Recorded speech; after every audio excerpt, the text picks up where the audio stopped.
د شال نیوز قدرمنو کتونکو کله نه څه بلدیاتي نظام قبایلي سیمو ته راغلی دی نو ورسره بدلون هم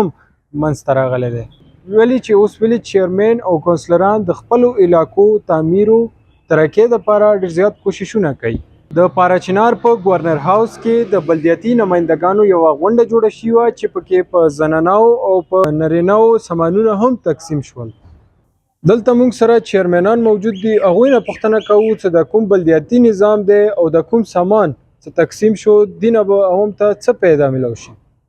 هغه مو ته کوم فنډ راکړی و اپر کورم ته 45 लाख روپۍ وي 45 लाख روپیو کې بیا مو دوه ټریننګونه ته سمال سکیل ولا کوم ټریننګونه و هغه مو خواښ کړه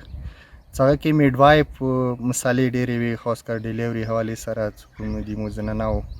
او دې سره ډیهایډریشن یو ټریننګ مو خواښ کړو ډیهایډریشن یعنی فود او د ویجیټیبلز کوم ډیهایډریشن دی نو دا دوه ټریننګونه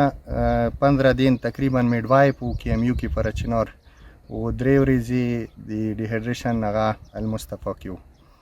دا ټریننګ ښه اختتام پذیر شو او احساني طریقې سره دي ته مو ماستر ټرینرز وو نو موږ به دا وایو چې د 135 کسانو دا لکه اوس یوه کلي نه څلور ښځې یا 15 ښځې هغوی نه مو بله ورځې کومې پوښتنې وکړلې نو هغوی تقریبا هرې وي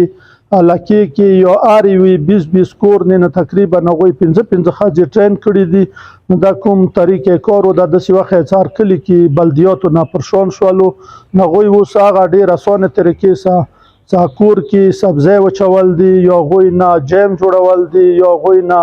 شربات جوړول دي دا کولی شي ولس هیله څرګندوي چې بلدیاتي نظام به راتلونکي کې نور هم ګټور ثابت شي د شال نیوز سره مصطفی خان ضلع کوروم پاراچنار